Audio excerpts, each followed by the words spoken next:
जय श्री कृष्णा, राधे राधे। आप सभी का स्वागत है हमारे यूट्यूब चैनल पर। आज हम श्रवण करेंगे फाल्गुन कृष्ण पक्ष की एकादशी विजय एकादशी की व्रत कथा। युधिष्ठिर बोले, हे जनार्दन, फाल्गुन मास के कृष्ण पक्ष की एकादशी का क्या नाम है तथा इसकी विधि क्या है, सो सब कुछ विस्तार पूर्वक कहिए। भगवान श्री कृष्ण बोले, हे राजन, फाल्गुन मास की कृष्ण पक्ष की एकादशी का नाम विजया एकादशी है।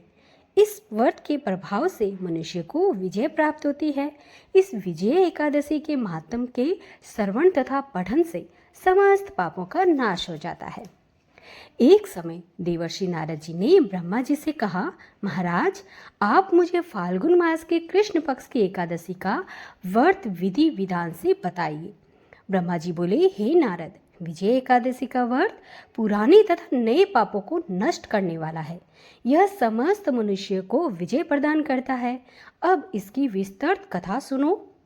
त्रेता युग में जब मर्यादा पुरुषोत्तम श्री रामचंद्र जी ने वनवास के समय श्री लक्ष्मण जी तथा सीता जी सहित पंचवटी में निवास किया करते थे, तब वहां पर रावण सीता जी का हरण करके ले गया। इस दुख से श्री रामचंद्र जी तथा लक्ष्मण जी अत्यंत व्याकुल हुए और सीता जी की खोज में चल दिए।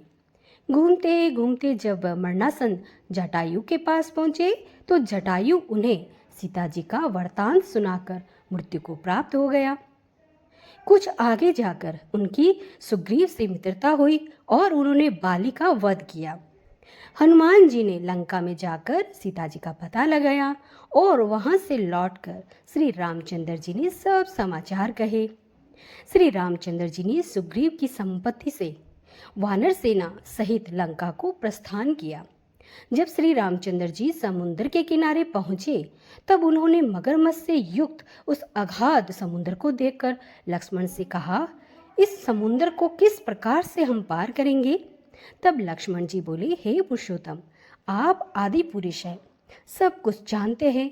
यहाँ से आधा योजन दूरी पर कुमारी द्वीप में बकलालभ्य नाम के एक तेजस्वी मुनि रहते हैं। आप उनके पास जाकर उसका उपाय पूछिए। लक्ष्मण जी के इस प्रकार के वचन सुनकर श्री रामचंद्र जी बकलालभ्य ऋषि के पास गए और उनको प्रणाम करके बैठ गए। मुनि उनको पहचान गए थे। उन्होंने मनुष्य रूप धारण किए मर्यादा पुरुषोत्तम से पूछा, हे राम, आपका आना कैसे हुआ? रामचंद्र जी कहने लगे, हे ऋषिवर, मैं अपनी सेना सहित यहाँ आया हूँ और राक्षसों को जीतने के लिए लंका जा रहा हूँ। आप कृपया करके समुद्र पार करने का कोई उपाय बतलाइए। तब ऋषि बोले, हे राम, फाल्गुन मास के कृष्ण पक्ष की एकादशी का व्रत करने से निश्चय ही आपकी विजय होगी। साथ ही आप समुद्र भी पार अवश्य कर लेंगे। इसके लिए आप दशमी के दिन स्वर्ण, चांदी, तांबे या मिट्टी का एक घड़ा बनाइए। उस घड़े को जल से भरकर तथा 5 पल्लव रख वेदिका पर स्थापित करें। उस घड़े के नीचे सनत जा यानी 7 अनाज मिले हुए आदि ऊपर जौ रखें। उस पर भगवान श्री नारायण की स्वर्ण मूर्ति स्थापित करें। एकादशी के दिन स्नान आदि से निवृत्त होकर धूप, दीप, निवेद, नारियल आदि से भगवान का पूजन करें। तत्पश्चात घड़े के सामने बैठकर दिन व्यतीत करें और रात्रि को भी ठीक उसी प्रकार बैठकर जागरण करें। द्वादशी के दिन नित्य नियम से निवृत्त होकर उस घड़े को ब्राह्मण को दे दे।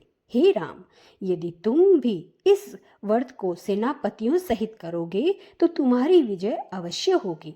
श्री रामचंद्र जी ने विधि पूर्वक इस व्रत को किया और इसके प्रभाव से दैत्यों पर विजय प्राप्त की। अतः हे राजन, जो कोई मनुष्य विधि पूर्वक इस व्रत को करेगा उसकी दोनों लोकों में अवश्य ही विजय होगी। श्री ब्रह्मा जी ने नारद जी से कहा था, हे पुत्र, जो कोई इसके महात्म्य को पढ़ता है या सुनता है उसे वाजपेयी यज्ञ का फल प्राप्त होता है। तो भक्तों, यहाँ पर एकादशी की कथा का समापन होता है और इस दिन फलाहार लेना चाहिए। सिंगाड़े का आटे के बने हुए सिंगार लें या फिर कुट्टू के बने हुए पदार्थ, दूध से बने हुए पदार्थ आप फलादि सेवन कर सकते हैं। हरे कृष्णा, राधे राधे।